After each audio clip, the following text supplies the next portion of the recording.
Hello guys, তো চলে এলাম আরও একটা নতুন ভ্লগ নিয়ে। তো আজকের হলো মহাশিবরাত্রি, তো তার জন্য আমি নির্জলা উপোস রেখেছি, এখনো অবধি কিছু খাইনি। তো চলো রেডি হয়ে নেওয়া যাক মন্দিরে যাওয়ার জন্য।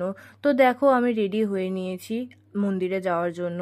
তো আজকের লুকটা আমার কেমন লাগছে অবশ্যই তোমরা জানিও। তারপর হাতে ফল প্রসাদ আরও যা যা দরকার তা তা নিয়ে আমি মন্দিরের উদ্দেশ্যে রওনা দিলাম।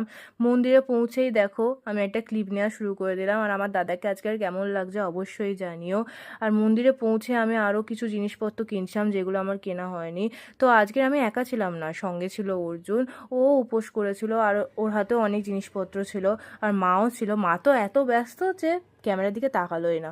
তারপর পুজো টুজো দিয়ে বাড়ি চলে এলাম। প্রথম প্রহরের জল ঢালা আমার কমপ্লিট, এবার আমি ওয়েট করছি সেকেন্ড প্রহরের জন্য। তারপরেই আমি উপোস ভঙ্গ করে কিছু খাবো। তো সেকেন্ড প্রহরে আমি বসে পড়লাম জল ঢালতে। তো আমি বাড়ির শিবকেই সেকেন্ড প্রহরে জল ঢাললাম। তো তারপর দেখতেই পাচ্ছ জল ঢালা আমার কমপ্লিট, এবং আমি মহামৃত্যুঞ্জয় মন্ত্র উচ্চারণ করা শুরু করে দিলাম। তারপর মন্দিরে দেওয়া আপেলটা খেয়েই আমি আমার উপোসটা ভাঙলাম।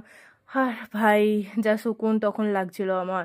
তারপর আমি খেলাম সাবু, তার সঙ্গে ফল এবং মিষ্টি।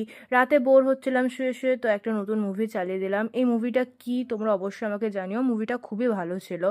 তারপর এখন রাত হয়ে গেছে আর আমার পেয়েছে প্রচণ্ড ঘুম, এখন বাজে 1:30 মতো। তো আজকের মতো এইটুকুনি থাক, আমি আর সত্যি বলতে পারছি না। ভিডিওটা ভালো লাগলে অবশ্যই একটা লাইক কমেন্ট আর শেয়ার করতে কিন্তু ভুলো না। আর যারা ইউটিউব থেকে দেখছো অবশ্যই আমার চ্যানেলটা সাবস্ক্রাইব করে নিও, আর যারা ফেসবুক থেকে দেখছো অবশ্যই পেজটা ফলো করে নিও, যাতে এত সুন্দর ভিডিও আরও দেখতে পারো। টাটা।